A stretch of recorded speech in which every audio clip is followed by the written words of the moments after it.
Who invented radio? The invention of radio communication was preceded by many decades of establishing theoretical underpinnings, discovery and experimental investigation of radio waves, and engineering and technical developments related to their transmission and detection. These developments allowed Guglielmo Marconi to turn radio waves into a wireless communication system. The idea that the wires needed for electrical telegraph could be eliminated, creating a wireless telegraph, had been around for a while before the establishment of radio-based communication. Inventors attempted to build systems based on electric conduction, electromagnetic induction, or on other theoretical ideas. Several inventors/experimenters came across the phenomenon of radio waves before its existence was proven. It was written off as electromagnetic induction at the time.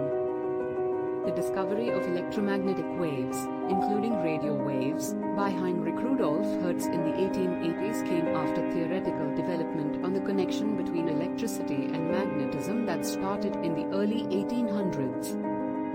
This work culminated in a theory of electromagnetic radiation developed by James Clerk Maxwell by 1873, which Hertz demonstrated experimentally. Other experimenters, such as Oliver Lodge and Jagdish Chandra Bose, explored the physical properties of electromagnetic waves, and they developed electric devices and methods to improve the transmission and detection of electromagnetic waves. But they did not apparently see the value in developing a communication system based on electromagnetic waves. Instead of using radio waves, Tesla's efforts were focused towards building a conduction-based power distribution system, although he noted in 1893 that his system could also incorporate communication. In 1831, Michael Faraday began a series of experiments in which he discovered electromagnetic induction. Between 1861 and 1865, based on the earlier experimental work of Faraday and other scientists and on his own modification to Ampere's law, James Clerk Maxwell developed his theory of electromagnetism, which predicted the existence of electromagnetic waves. Imagine Maxwell's feelings when the differential equations he had formulated proved to him that electromagnetic fields spread in the form of polarized waves, and at the speed of light. Bernd Wilhelm Feddersen, a German physicist, in 1859, as a private scholar in Leipzig, succeeded in experiments with the Leyden jar to prove that electric sparks were composed of damped oscillations. When German physicist Heinrich Rudolf Hertz was looking for a subject for his doctoral dissertation in 1879, instructor Hermann von Helmholtz suggested he try to prove Maxwell's theory of electromagnetism. Hertz was able to have some control over the frequencies of his radiated waves by altering the inductance and capacitance of his transmitting and receiving antennas. This is just an experiment that proves Mr. Maxwell was right. We just have these mysterious electromagnetic waves that we cannot see with the naked eye. Hertz died in 1894, and the art of radio wave communication was left to others to implement into a practical form. By trial and error experiments he eventually found he could pick up these aerial waves as he carried his telephone device down the street out to a range of 500 yards, 460 meters. British physicist and writer Sir Oliver Lodge came close to being the first to prove the existence of Maxwell's electromagnetic waves.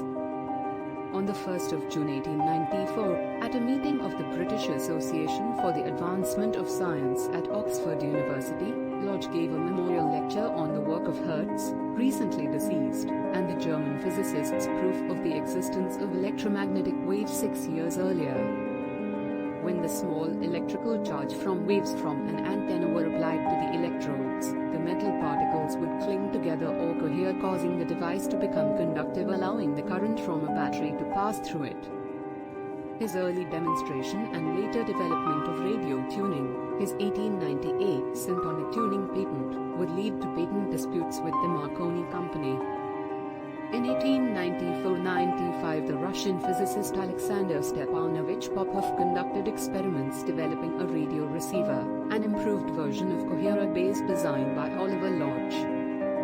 In 1898, Nikola Tesla developed a radio/coherer-based remote-controlled board, with a form of secure communication between transmitter and receiver, which he demonstrated in 1898.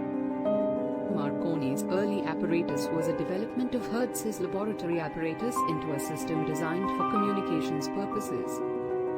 On the receiver side, Marconi replaced the spark gap with a metal powder coherer, a detector developed by Eduard Brownlee and other experimenters.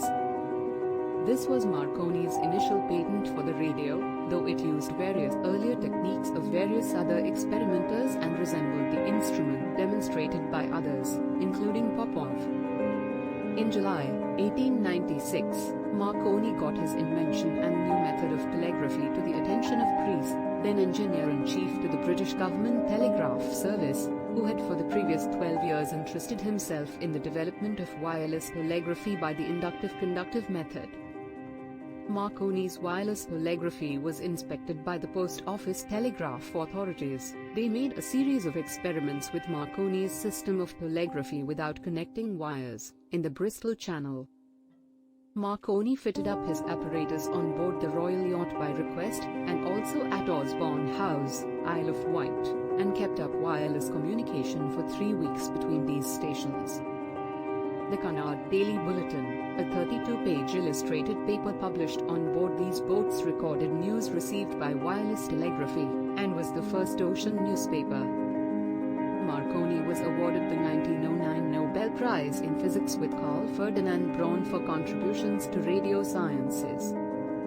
In June and July 1923, Marconi's shortwave transmissions took place at night on 97 meters from Poldhu Wireless Station, Cornwall, to his yacht Elettra in the Cape Verde Islands. In July 1924, Marconi entered into contracts with the British General Post Office, GPO, to install telegraphy circuits from London to Australia, India, South Africa and Canada as the main element of the Imperial wireless chain. Ferdinand Braun's major contributions were the introduction of a closed-tune circuit in the generating part of the transmitter, and its separation from the radiating part, the antenna, by means of inductive coupling, and later on the usage of crystals for receiving purposes. Pioneers working on wireless devices eventually came to a limit of distance they could cover. On the 24th of September 1900, radio telegraphy signals were exchanged regularly with the island of Heligoland over a distance of 62 kilometers.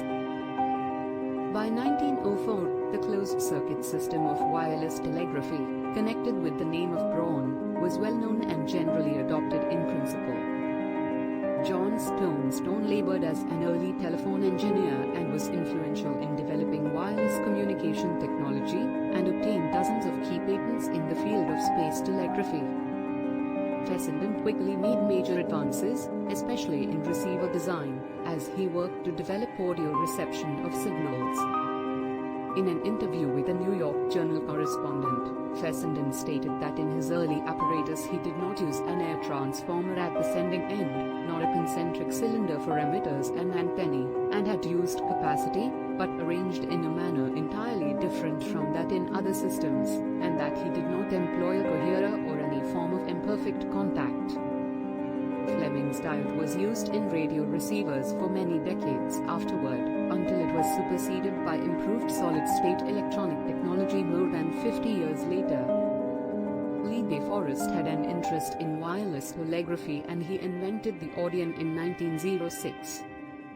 He developed the De Forest method of wireless telegraphy and founded the American De Forest Wireless Telegraph Company. De Forest was a distinguished electrical engineer and the foremost American contributor to the development of wireless telegraphy and telephony.